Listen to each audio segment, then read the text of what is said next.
At the office, he liked to grumble and crack wise. Nowadays, he doesn't have the strength for it. Slumped shoulders, blank stare, wrinkled skin. The past few weeks, I don't hardly recognize my old friend. In his younger years, he reminded me of a gallant royal officer in an old Kipling story. Kendrick isn't just crumbling under the weight of the public pressure, but from the shame of it all.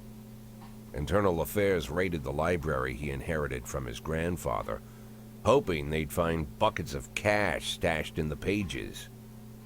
Heard about the look on his face, the fearless policeman standing helpless in horror. I've known Francis for 30 years.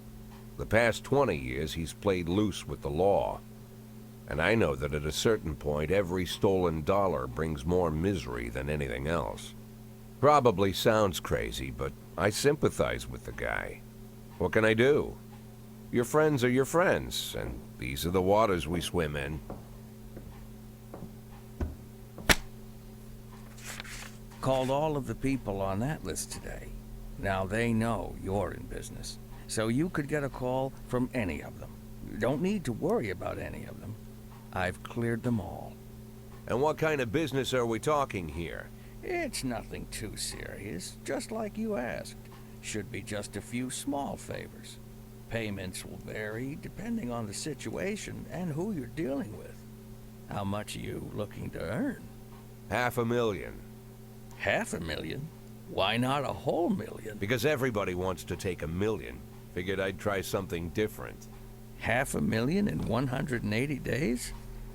Well, you could earn it all above board if you netted all the big fish and hit all your bonuses. Never knew you for a fisherman. Well, you never got into my business, and I'm not trying to get into yours. But be careful about bringing in any other cops. Sooner or later, they'll put the finger on you. And one more thing, Jack. I remember what you said, but I should probably add one more name to that list. Christopher Sand. Sand. Christopher G. Sand. Everyone knows the name, but few could tell you who he is. The old man stays away from the spotlight. Always wears old-fashioned jeans and knitted sweaters. Gives to charity. Rarely attends social events. An avid hunter, I hear. Even dabbles in poetry. You'd never guess he's the head of the oldest and most powerful gang in the city. Goes back as far as his great-grandfather. And Sand is strict about following the old rules. He rarely involves himself in commonplace murders and robberies. Hardly needs to intimidate anyone to get his point across. The people who work for him each have their sphere. They provide protection where needed, even work with the authorities when they want to make a deal. Meanwhile, Sand pulls the strings without getting his hands dirty. People sometimes mistake his quiet approach. A couple years ago, an arms dealer decided to expand its business without asking permission, and his whole family paid the price. In 4 weeks, Sand killed 31 people. Old men, women, even a few teenagers. And Sand's people made sure every paper reported it. Frank, I don't want to hear you say that name again. Jack, please, listen to me. I'm in with these guys. We agreed, Frank. That's not the kind of business I'm into. I don't go there. Never have, never will.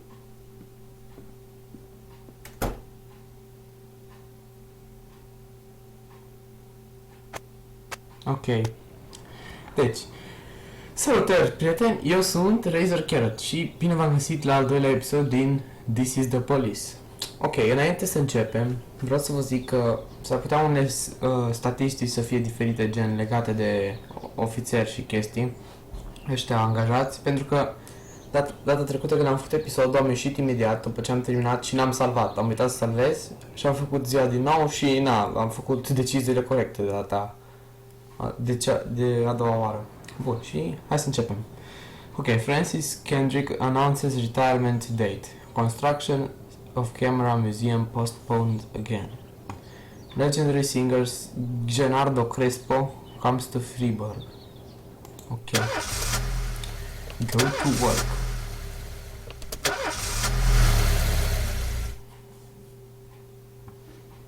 Asking for a day off. When a police officer is too tired to be effective, he will ask for a day off. Sometimes officers will request days off when they're at full strength. Some of the reasons you'll hear are far-fetched, while some are very, very serious. Don't overindulge your subordinates, but don't antagonize them either. Remember that everybody's got secrets, and you've got to make sure these guys have your back. It looks like the janitor hasn't been around to clean the toilets today. I don't know about you, but I care about the cleanliness of my intimates. Can I go home? No. Ce motiv e asta? I've got some terrible heartburn this morning. Might be better if I go home and lie down. Bine. O să vii mâine.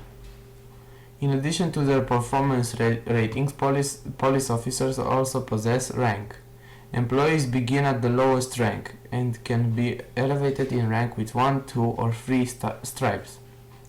Once a week, you can pass out stripes and improve the rank of any employee. If you think that no one is worthy of the honor some week, you can postpone the ceremony until later. Insignias won't go until your people are ready. Okay. Employees of rank not only increase in professionalism, but also learn to command. Whenever a ranking officer is on the scene, his or her colleagues are more likely to perform better than usual. Sometimes when cops get rank, they start thinking more seriously about their service. This can mean less drinking and more time spent on the job. Some of them might even turn out to be dependable. Bun. Deci am 2 stripe-uri. Ăsta are 400 de stele.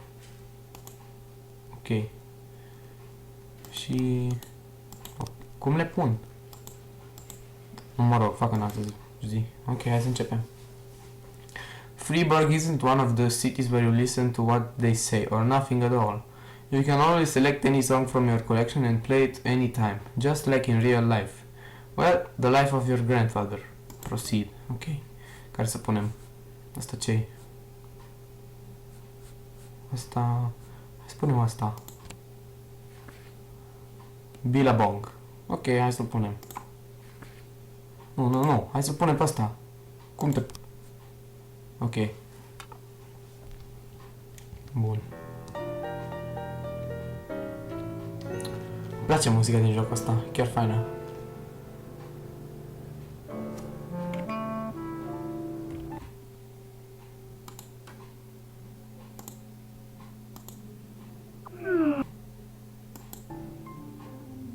Ok, m-am întors, o trebuie să fac un cut. Bun, hai că... Let's learn how to hire and fire cops. Proceed. Ok. Affairs. Police station. Labor market. You have a certain number of paid job openings for which you can hire any available applicant. Job slots are separated between officers and detectives. Ok. Hire for shift A. Dar de ce nu poți să le apă cel mai bun? Cu 800. Că ăsta e gen super șmecher. Bă, dar cum era... cum era la shift-ul... cum era la shift B? E ok acolo? Cred că le iau la shift A. No. Bun, personnel. Want to free up a slot, time to fire somebody. Bun. Nu, dar nu vreau să-l dau afară pe bărci. Pe Roy. Așa. If you have legal grounds for the termination, no one will ask any questions. You might need to fire them anyway, legally be damned, but that could land you in additional proceedings, and your other staff will become more worried about keeping their jobs than they are about actually doing their jobs. Another way to free up a slot is to have a police officer killed, but that's not really a valid option, right? Finally, this action may result in serious consequences. Didn't come to work, too old. Come to work drunk. Păi da, și cam bătrân ăsta. Sau asta, mă rog. Bun, și? Acum? Eu vreau să te mergeți pe tine. Poți să te angajezi. Cred că te angajezi la Shift B.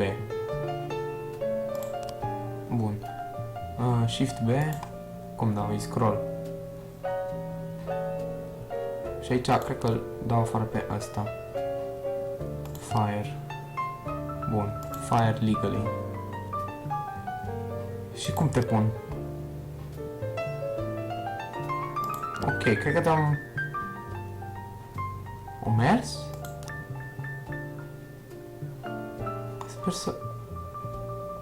Sper să fi mers. Backlog. Mă rog.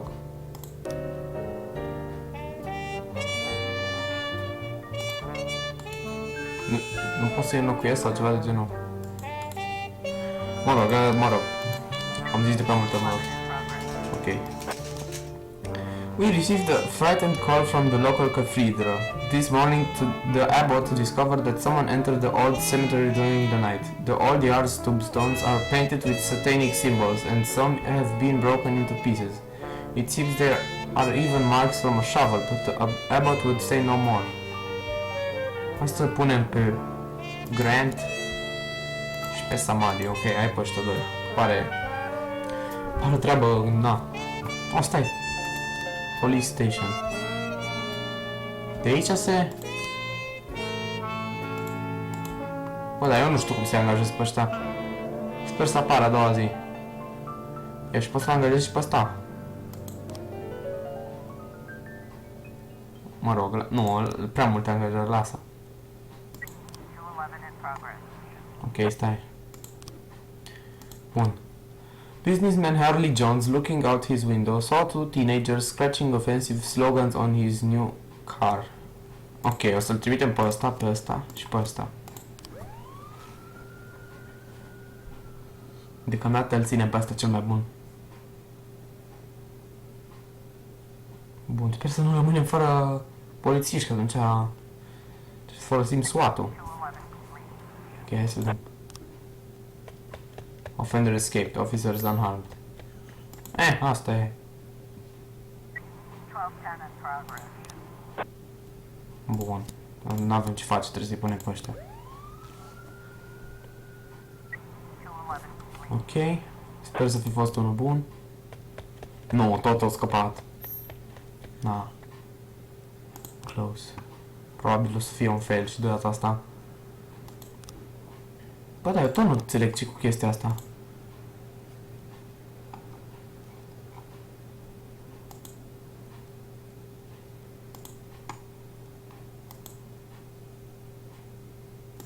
Mă rog. Bun, hai, mergeți repede. Așa, au venit înapoi. Hai. The waitress had mistaken retired officer Frank Nero for the fugitive in question. Hai, ce prostie! Mă, porcării fac! Mr. Boyd, my bouncer stuffed himself with Mexican food again, and now he can't get off the can. Meantime, the line outside the club is stretching around the block. We need someone outside who can tell the cool guys from the punks. Ok, te trimitem pe tine, sau nu, de fapt, te trimitem pe Birch. Asta măcar atât să facă.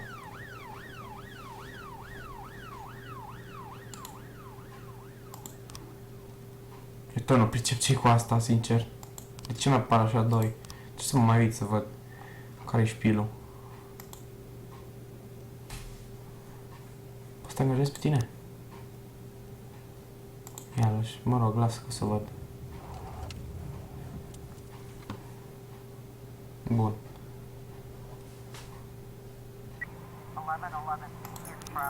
Okay, an anonymous call just came in. A clown carrying balloons at the skating ring initially cracked to cheat. Whoa! Ok. Asta e treabă serioasă.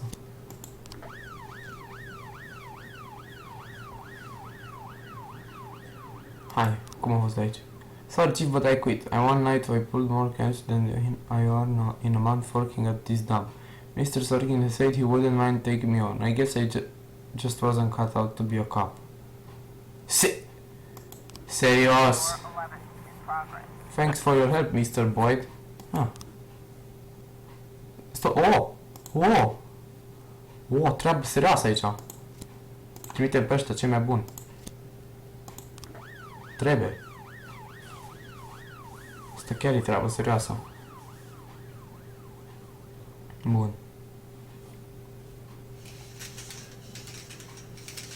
Sper că vine noaptea.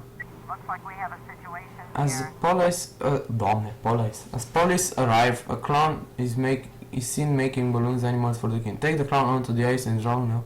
Carefully watch the clown from the stand. Asta cred că. Officers on hold. That's stupid. Offender caught. Officers on hold. Păi am făcut un singur lucru bine azi. Bun. Și ai...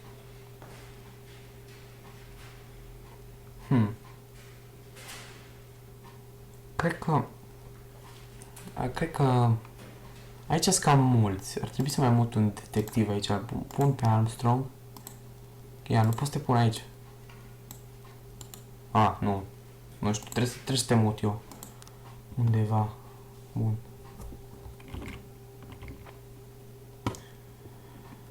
Păi, bun, mai facem o zi și după aia oprim. N-am citit ziarele, asta e. Whenever I'm alone at home and there's a knock at the door, I always hope it'll be my wife, Laura. She's always forgetting her keys. Hello, my name is Steve, and you're Jack Boyd, is that right? To get to my front door, the Bible boys walked about a mile from the local bus stop, jumping over mud puddles and skirting a couple of landfills. Laura doesn't go in for religion either, but according to her, these brave lunatics with their fake smiles deserve at least a minute of attention. She patiently listens to them, asks them questions, regales them with pastries, and never once dropping a hint of condescension. When I watch her do it, I've got to admit it gets me. I'd have hugged those boys, sat with them on the porch and lit up a cigar. But a month after Laura left, all I could do was quietly ask them not to bother me. Today I'm a little rougher still. Shut the door on his nose this time. Another couple weeks at this rate and I'll be greeting anyone who comes close with my service pistol pointed towards the sky, ready to fire my warning shots. In my life, even the basic stuff never goes like it's supposed to. Normally, when a wife is going to leave home, she'll make a scene, or at least sit everyone down for a serious conversation. But Laura just disappeared. The children in the stories always stand on the side of the mother, but all three of our sons supported me. The in-laws always blame the husband for making their daughter unhappy. But now Sally, Laura's mother, well, we sort of have a pact. The fellow Laura ran off with is young enough to be her son. I hear he's 30 years old. Of all the possible information a man can know about his wife's lover, I get hit with that. Fortunately, Laura's mother doesn't like the way it sounds either. Sally figures this guy just thought he'd have some fun with a mature woman, but he'll be back chasing college girls before the year is out. So we have an agreement. Sally's gonna track down Laura and try to reason with her, and we'll arrange a meeting. Meanwhile, I'm supposed to not do anything stupid, which of course means anything at all. It's a crazy situation. I'm the police chief, and the person I'm trusting to find my wife is an old woman armed with a phone book. But I can't afford to lose Sally as an ally. So for the moment, I had to swallow my pride.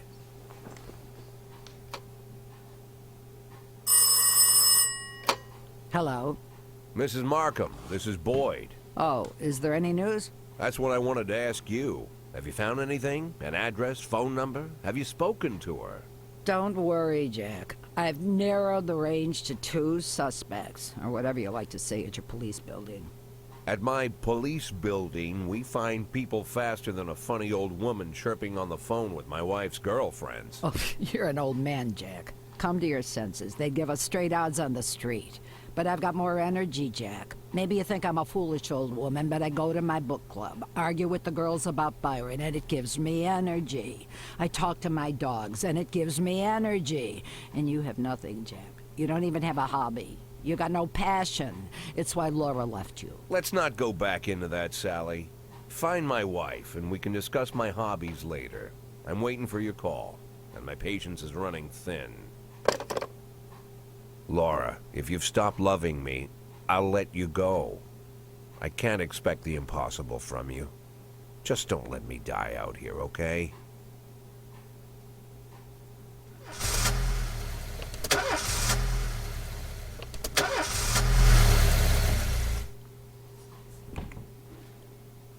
Ok. Da, păi cam atât a fost și cu episodul ăsta. O să termin aici și o să continui în celălalt episod, în al treilea. Și da, până data viitoare, eu am fost Razor Carrot și ne revedem. Pa, pa!